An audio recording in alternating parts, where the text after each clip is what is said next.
So, about that versus mode. About that versus Yeah. mode. 10 playable characters. 4 of them are Jehuti.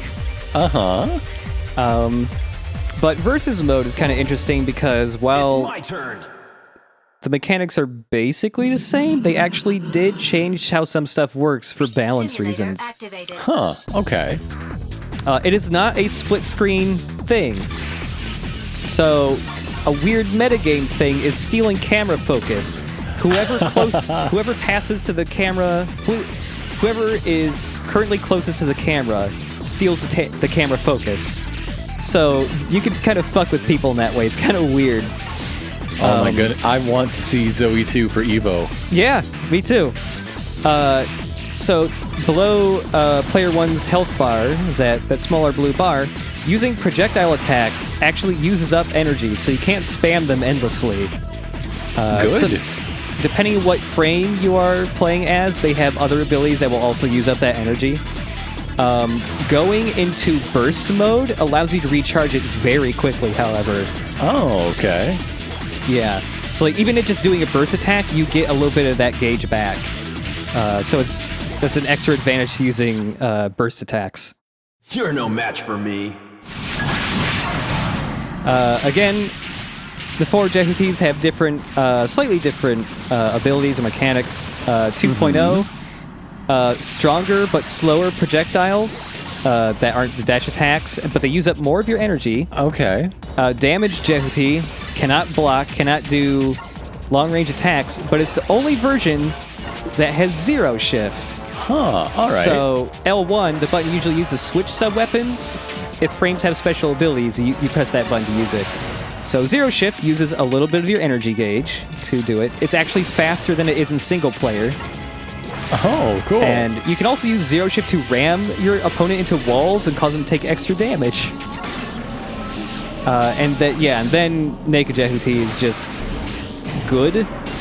It just Special abilities is good. it just does more damage, and its shield blocks almost all attacks. Vic Viper is pretty cool. Look at that pokey stab. Yeah. It has every attack that it has in the boss fight. It has the really slow but strong gauntlet. Its special ability is just transforming into the Vic Viper. Nice. It is, in this mode, it is the fastest frame in versus mode, and despite them trying to balance it, it's generally agreed upon that Vic Viper is probably the best one. It's just so, like, being in Vic Viper mode does constantly drain your energy, but its attacks are so good. But it's worth it. It's so fast. On the flip side, playing as Arjet kind of sucks in my opinion. Some of the frames of this game have a short dash, so you have to rapidly tap it over and over again to like cover any sort of distance. Oh, okay. She's kind of slow, a little clunky. Her advantage being that she has lots of attacks that shoot tons of projectiles. And her special ability is the coffin attack, where you are invincible. And if you do manage to land the attack, it does a fair amount of damage and it breaks through shields. It's about that's the ticket. It's about 50% damage. Neath is okay, but another frame that has a really short dash. It's because of those tiny lady feet. Yeah, certain frames are really hard to fight as Neath. Inherit is kind of difficult because he can close the distance so quickly. Special abilities that move you exploited all the time in boss fights. The ram attack. It's okay. Well, it's really easy to dodge. None of these arenas have any catalysts for you to pick up. Thank God there's no catalyst in versus mode, man. Inherit is weird to play, but he's neat. Another short dash character. But he can lay mines everywhere. He has a spread shot attack that's pretty good. What the hell? That's a weird attack, but like it's actually pretty decent because of its spread. But yeah, you can put down these little... he knits, I think. He knits, homing knits. You can put down homing mines. His special ability is a combo decoy plus very slow zero shift. So that's kind of neat. Yeah. He's hard to play as, but he's neat. Also, his final attack is always a burst attack, so that's a way to break through shields easily. This versus map, not anywhere in the normal game, it's actually the space colony from the first game. Oh, that's cool. Yeah. I want to visit all my old hangouts. Yeah. Like, you know, that church that exploded, and that neighborhood that exploded. That mountain that exploded. Almon Anubis, also just pretty good. Melee attacks are super fast. He has zero shift. All of his projectile attacks kind of home in a lot, so... And just a joy to look at. Yeah, he has all those crazy hexagons, and hexagons are a lot of fun, man. They're the best shape. Normal Anubis, basically the same, not as powerful, and he has the Pac-Man homing attack. Well, that's the good stuff right there. Yeah, once you use the Pac-Man homing attack, you're kind of stuck in place for like a solid 3 seconds, but it's hard to dodge and it does a lot of damage. So yeah, versus mode doesn't have a ton of features, but it's pretty fun for a little bit. Yeah. It's worth unlocking the other frames. They're all pretty fun to play, and they all do feel like they play very differently. Like, you cannot play any of the frames the same way you would Jehuti. It just does not work. Did I overestimate you? So there's no fake Anubis, the wingless fake Anubis? Unfortunately not. I would love him to be like the Dan of versus mode. But yeah, we picked up all those mission files, which unlock something like 500 missions or something like that to play as. Oh, my word. There's a whole bunch of different types. I don't think we have enough time to do 500 new missions. Yeah, we'll briefly go over these. So there's, just normal battle stuff. Pretty much all of these are under a time limit. You're trying to beat a best score a certain time. There's normal battle. There's close range only, so you have no long range attacks at all. There is also grab only missions. You can do nothing but block and grab. Here's another detail. Is Naked Jehuti trying to spin an enemy and throw them? Instead, you fucking eat them. What? You just Why eat do them. you do that? Why I do you don't eat know. them? Naked Jehuti, when you try to rapidly tap throw to charge up the throw move, you just eat them instead. It's so weird. It's really cool, though. You do not...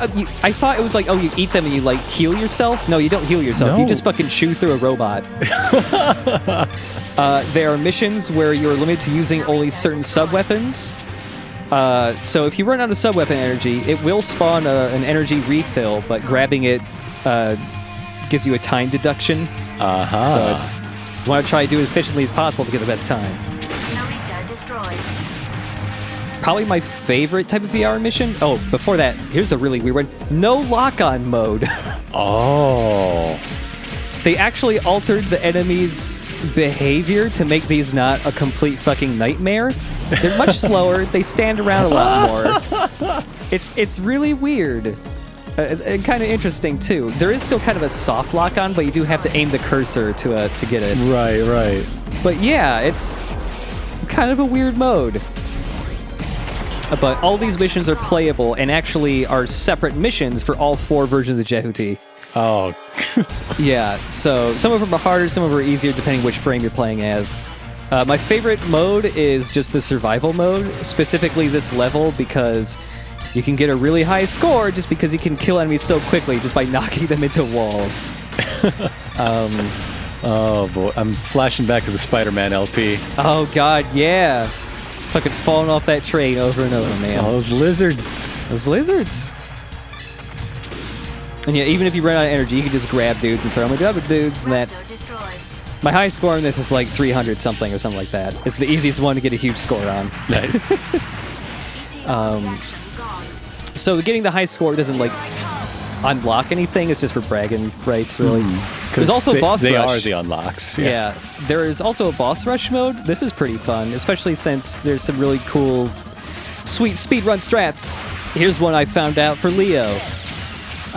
First of all, when he does this, you can just wail on him. He's dumb. It's a little random whether or not this works, but once he goes into close range mode, you kind of want to get him the bottom of the level. Now, if you get him with Geyser, you can just Geyser loop him. Or as I call it, the G loop. I just trademarked it. Yeah, okay. Yeah. I think my I record... like that Geyser is this, like... It's how you summon him, but it is also his greatest weakness. Yeah. Excellent, sir. My best record, at least on the HD version, is like 46? Yeah, 46 seconds, 68 milliseconds. I think I got it down to like 40 seconds once on the PS2 when I was 14. Nice. But there is that secret one we could find in a New Game Plus during Vic Viper's fight that unlocks the Vic Viper section. Oh boy. We got the Zoradius game. I received a rescue signal. This is from Planet Zeradius. It is only a single stage, but it's pretty fucking cool. 573 reload. 573 stands for Konami. Let's play some Zoradius. Uh-huh. Yeah, it's a really cool, goofy little thing to unlock after you've done like everything else. It's just Gradius. But it's 3D Gradius. It's 3D Gradius, yeah. This is something. Yeah. This is a unique something. Mm-hmm. But yeah, it's I can't remember if it uses the same enemy patterns from opening stages of Gradius. I don't think it does, but I could be wrong. But I mean, all the power-ups are here. On the left there, you have to pick up multiple power-ups to go further down the list, and then you press the triangle button to select which power-up you want. There's multiple speed-ups. There's multiple options. For some reason, though, something a little weird is, in Gradius, you would get those power-ups, and you would just hold one button to fire, and all of them would shoot all the time, all at once. Right. In Zeradius... Like sensible people. In Zeradius, Ripple, Missile, and Laser are all on separate buttons. So to fire all three, I got my finger on 3 buttons at once. It's a little weird. Well, that's why the Zeradius series never caught on, isn't it? Yeah. You kind of have to stay in the bottom when all these little guys, the little mosquito guys are hopping around, because being in the middle will tear through your health real quick. Same with the bombs. So this is the planet Zeradius, right? That's what the intro is. Yeah, the so planet sometime Zeradius. in the Zone of the Enders timeline, we discover a new planet in the solar system. Yeah. And it seems to be bullshit. Like, this is not a planet anybody wants. Yeah, This planet is full of bad times. Maybe... I don't know, the entire level of Planet Zeradius is all subterranean? So who knows, maybe it's nice on the surface, and it's just bad stuff going on underground. Got a weird infestation. Yeah, a whole lot of Bahram mechs. Their AI went crazy, and they got a new home in Planet Zeradius' underground tunnels. Yeah. It's like the Borg. They're trying to have their own civilization. Yeah, without Nomen around to Data's give them there for some orders. reason. They're just... Yeah. They're Toy Storying it up, building their own society down here. Yeah, exactly. And Leo just doesn't understand. Oh, Leo, you're ruining the civilization. They have a culture and everything. That blue power-up is just a screen clearer. It only comes up like once or twice in this level. At the bottom of the list, there's that question mark power-up that just gives you a shield.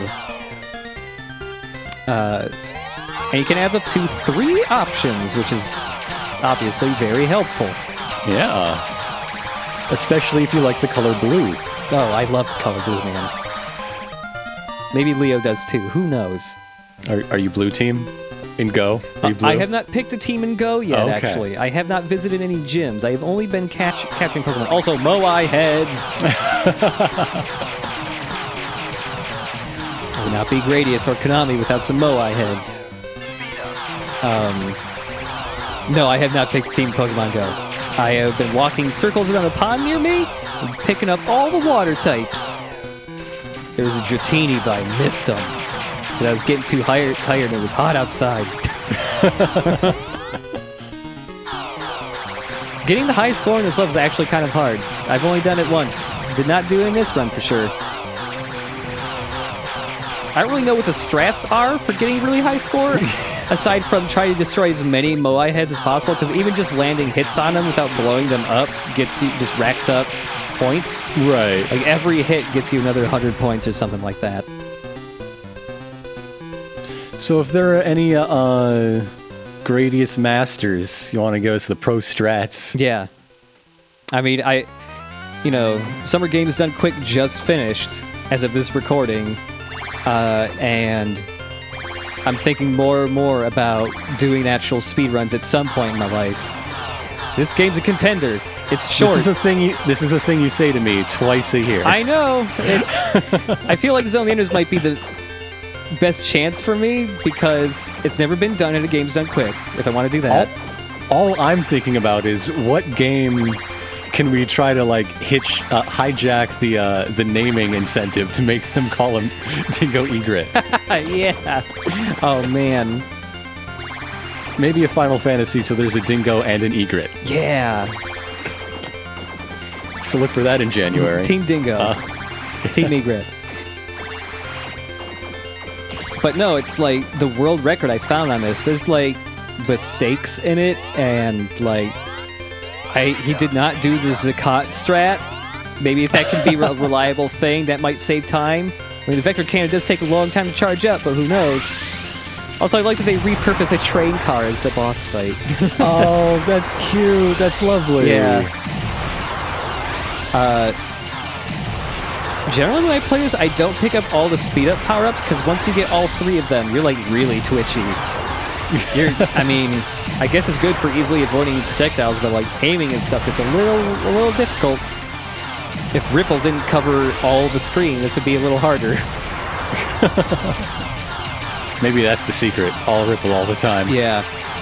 The one downside I've seen to doing Zone of the Enders 2 run is apparently, the fastest way of moving, I point out, is your boost dashing is the initial part of the dash move is faster than holding it down, so the whole run, this dude's just rapid fire tapping it the whole time. I'm like, oh my god, no. I will get carpal Sounds like tunnel. fun. That sounds horrible. Oh, that's cute. Yeah. The little chung. Oh, it's adorable. That's a really fun, endgame unlockable thing. I love it. So yeah, highest score, 573,690.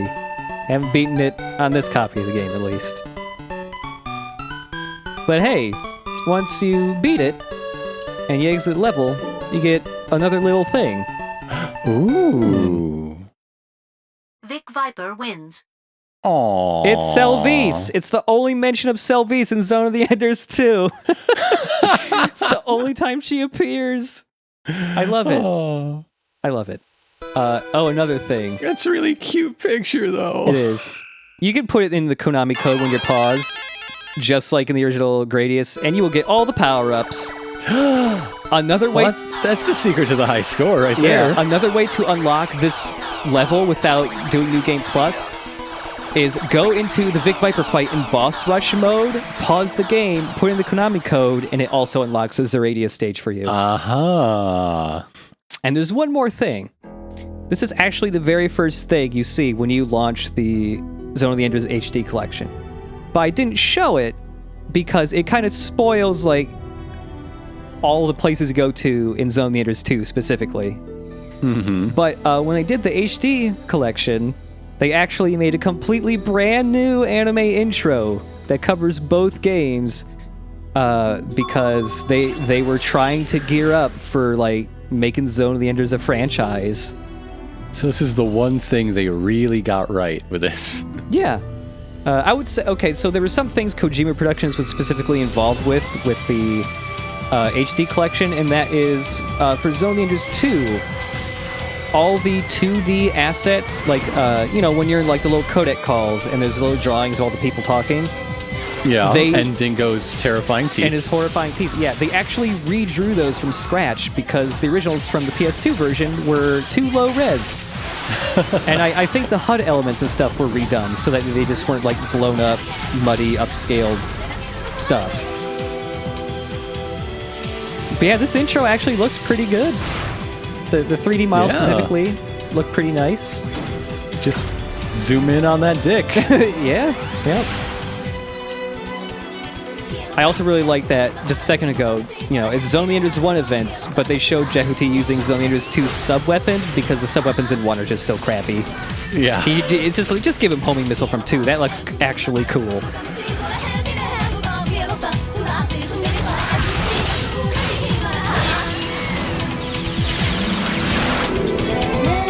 This was something they released beforehand online before the collection came out.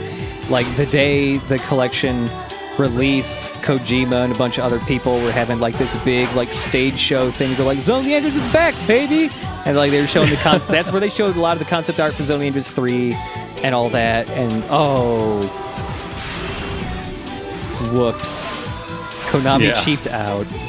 Like, I'm still willing to bet that even if it was a good port, it may not have sold that well, and they still would have went like, no, let's not do a third game. But there is zero advertisement outside of Japan. Oh, that reminds me, in Japan, some of the advertisement they actually did, they made a gigantic, like, 2-scale bust of Jehuti. Like, outside of that, there's no advertisement, especially in the US.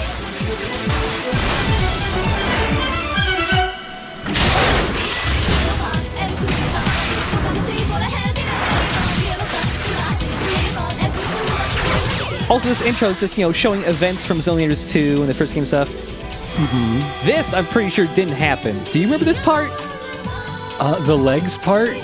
The naked women part? Yeah, I don't... Is this what was happening with Ken in Jehuti's cockpit? And we just never saw this part? I don't know what's happening. Well, some people define their own canon. Oh, where did that come from? She's got an orb. Who gave you this orb? Where were you hiding Leo, it? don't touch that. That's a woman's orb. Leo, look what you've done. Look what you've done to Ken's woman's orb. Oh my god, she had Dingo in her orb. She had a Poke Dingo. Dingo was hiding in Ken's orb this whole time. So yeah, don't you remember the cavity search scene from? Oh, that's right. I forgot to record that part of the game, just like in our Watch Dogs LP, where I accidentally skipped 2 missions. It was the TSA submission, remember? Yeah. It's fucking space TSA, STSA. Get out of here.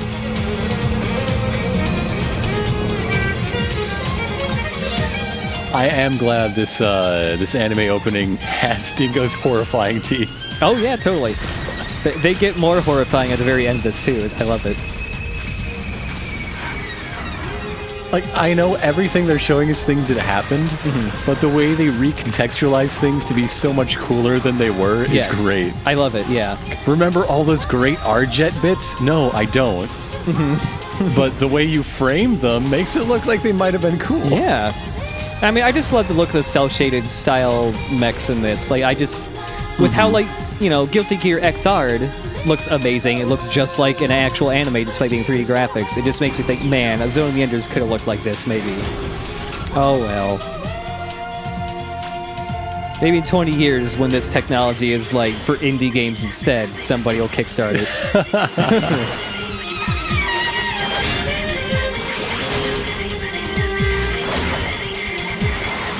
Just look out for my Kickstarter campaign for Area of the Finishers. Yep, Area of the Finishers.